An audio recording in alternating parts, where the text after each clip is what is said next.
Sama tak ceritani syafaatnya Quran itu ada orang itu beling itu fasik. Itu dihafal surat Tabarok. Hafal betul. Tabarakalladzi biyadihil mulku wa huwa ala kulli syai'in qadir alladzi khalaqal mauta wal hayata. Pertanyaannya gini, boleh enggak orang menginjek surat Baqarah? Boleh enggak? Enggak. Padahal orang hafal Quran itu artinya ayat itu ada di hatinya. Fa inna wa ta'ala la yu'adzibu qalban wa al-Qur'ana.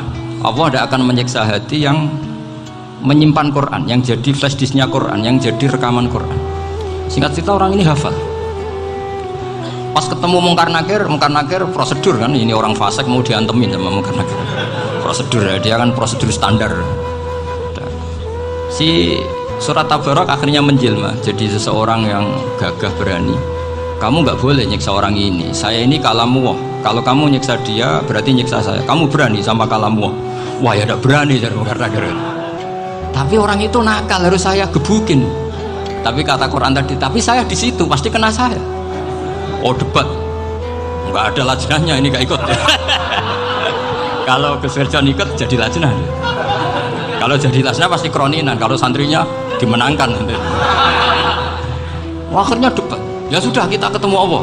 Akhirnya Mungkar Nakir sama Quran tadi surat Tabarok datang sowan sama Allah. Terus kata Allah, memangnya kenapa Mungkar Nakir? Saya harus nyiksa dia karena dia fasik ya Allah. Memangnya kenapa surat Tabarok? Saya ada di situ. Menurut aturan orang tuh nggak boleh injak-injak Quran. Kalau dia nutuk saya, nutuk Quran, itu harus dikasih tahu fikihnya Mungkar Nakir. Akhirnya Allah ngendikan gini ke surat Tabarok. Ya sudah terserah kamu. Kalau terserah pulau Gusti, Mungkar Nakir nggak boleh nyentuh orang ini. Ya sudah selamat. Sehingga terus itu sama baca di termasuk mukjizatnya surat Tabarok di tafsir Ibnu Katsir banyak. Karena tadi logikanya malaikat itu juga kena aturan fikih. Sehingga banyak ulama termasuk Sayyid Muhammad ngendikan pertanyaan Mungkar Nakir itu tidak semua orang kena. Kalau semua orang kena nanti kalau tanya Nabi Muhammad, waman nabiyuka? Kacau kan jawabnya. Nabi kamu siapa? Saya ini nabi. Ya kan? Nah nanti kalau pas ketemu Nabi Ibrahim, waman abuka? Jadi repot kan? Makanya ada kiai yang guyon kalau ditanya merebuka, saya ini guru tauhid sembrono. Saya ini ngajar Ummul Barohin, kamu tanya merebuka. Masyhur itu keramatnya Imam Malik. Ada Ashabu Malik, rajulun min ashabi Malik. Beliau ditanya Mungkar Nakir merebuka menabiuka. Imam Malik datang, ini seumur-umurnya itu ngajar tauhid. Kamu bedai nggak sopan kamu. Nah, kita berharap barokah sampean ngaji nanti itu. Malaikat itu anak sungkane gitu. Jadi dan saya meskipun guyon itu serius. Bedanya orang alim sama ndak itu di situ. Kalau orang alim itu guyon itu masih bener, masih serius. Coba saya bacakan ayatnya. Ala inna auliya Allahi la khaufun alaihim wa lahum yahzanun. Terus lahumul busyra fil hayatid dunya fil akhirah. Artinya kalau Mungkar Nakir dengan penampilan garang gitu, berarti ada ketakutan apa enggak? Ada, padahal ciri utama walinya Allah tidak ada ketakutan. Makanya itu termasuk dalilnya Sayyid Muhammad, tidak semua orang alami seperti itu karena wali-wali itu la khaufun alaihim wa lahum yahzanun. Wah anak kiai ketemu karena kerja buat tidur bedek.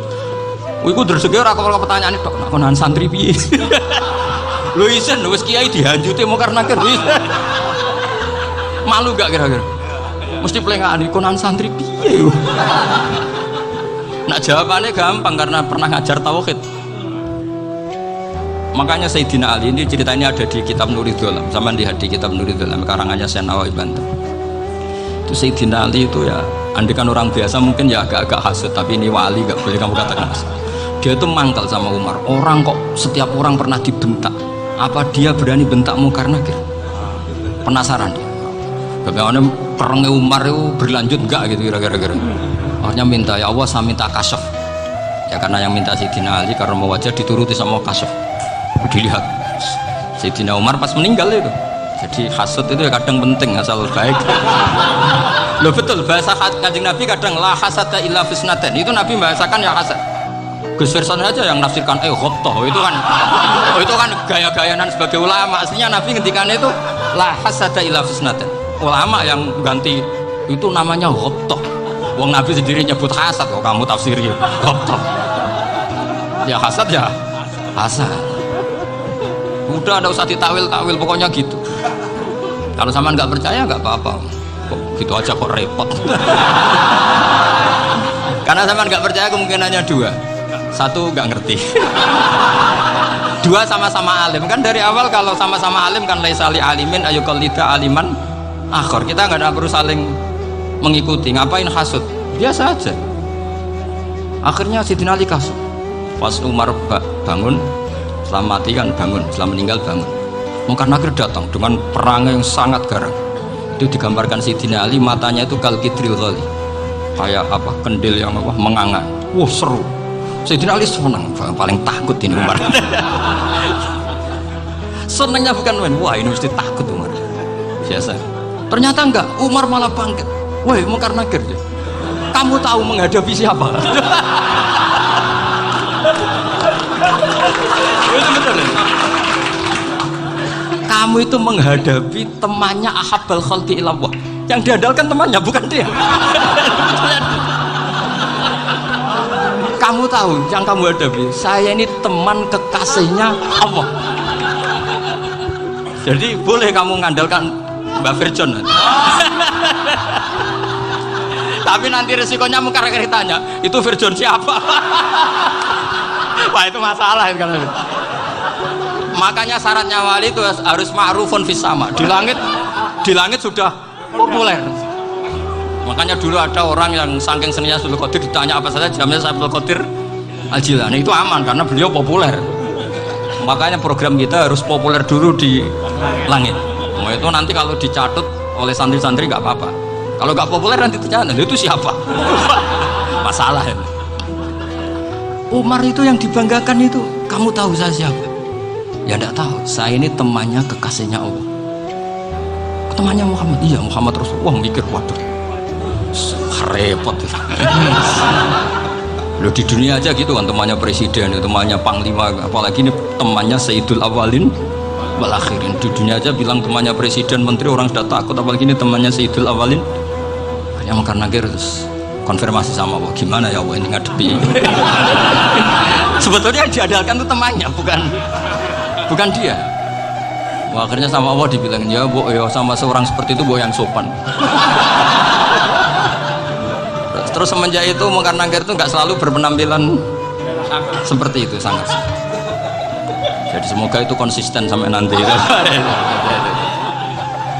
Jadi kamu kalau ingin nggak takut Mungkar Nakir jadi wali.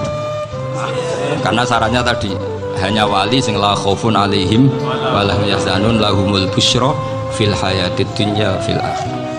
Jadi orang itu kalau ngaji itu harus khatam. Jangan semuanya kena pertanyaan. Dan kalau semuanya kena pertanyaan nanti repot. Kalau Nabi Muhammad ditanya waman Nabi Yuga, Nabimu siapa? Lu kan terus jadi aneh.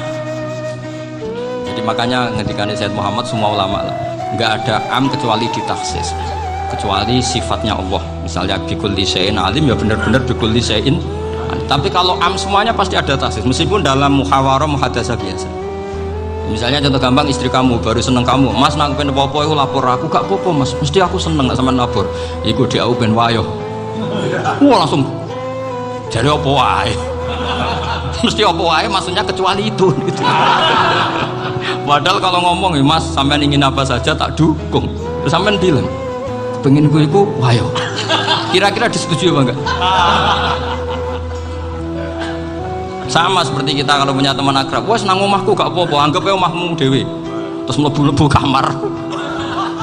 Jadi tidak ada am kecuali di taksis. Artinya kalau ada cerita bahwa orang mati pasti ngalami ditanya Mungkar Nakir, itu pasti ada am yang di taksis. Itu pasti gak dialami para ambiya, para auliya. Karena ciri utama wali itu la khaufun alaihim walahum yahzanun. Kemudian saya yang mau cerita ya supaya sampean bisa menghadapi dunia global ini, tak bawa tafsir Munir termasuk tadi. Kenapa orang Islam Rasulullah SAW itu lebih senang Kalau yang menang itu orang Nasrani Romawi, ketimbang yang menang itu orang Faris, dalam hal ini ateis. Karena orang ateis itu lebih ngeri. Sebetulnya beberapa penemuan sains, terutama di ilmu medis, itu orang Amerika.